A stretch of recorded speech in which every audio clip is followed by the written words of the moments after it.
It all started with my alarm clock. That little plastic demon that rings like it's trying to summon Satan himself. 6 a.m. I hit snooze once, then again, then 5 more times. When I finally opened my eyes, it was 8:47. My job interview was at 9 o'clock. Across town. Panic mode. I jumped out of bed like a ninja on fire. Put on my shirt backward.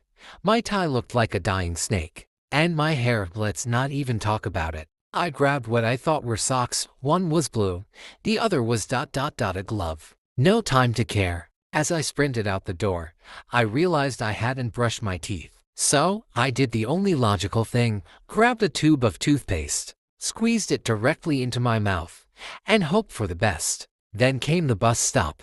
The bus was already there, doors closing. I screamed like a man possessed and somehow made it in. Everyone was staring. I didn't care. I sat down, tried to breathe, and then noticed. I was wearing my pajama pants, bright red ones, with little yellow ducks. The old lady next to me smiled and said, "Big day, huh?" And I thought, yeah, you have no idea. That was the moment I realized. If the universe was testing me, it was definitely winning.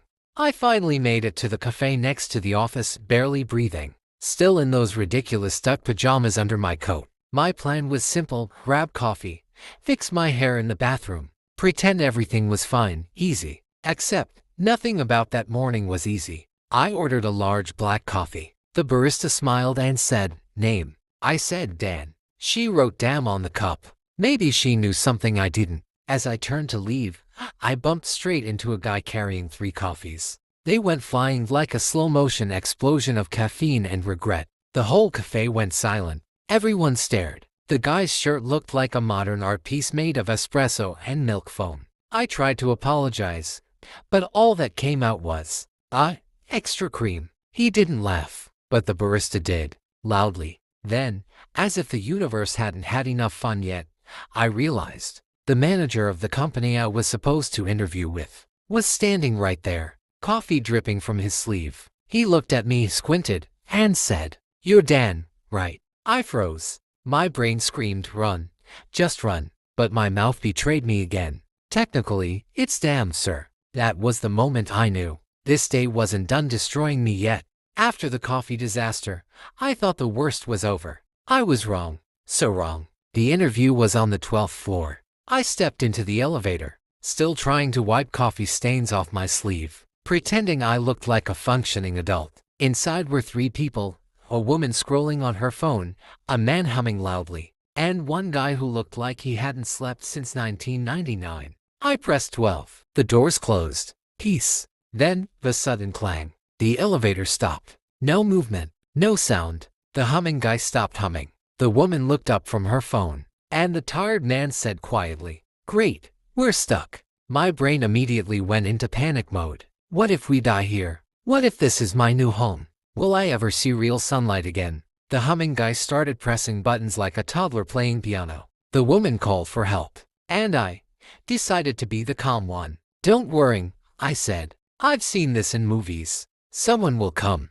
That's when the elevator light flickered and went out. Pitch black. Someone screamed. It might have been me. 10 seconds later, the emergency lights came on, and everyone stared at me, the guy still holding a half-empty coffee cup, sweating and breathing like a fax machine. Finally, after 20 minutes of awkward silence and mild trauma, the doors opened. Fresh air, freedom, and, of course, the first person I saw when we got out, the same manager I spilled coffee on. He looked at me, sighed, and said, "You again?" And I thought, yep, definitely me again.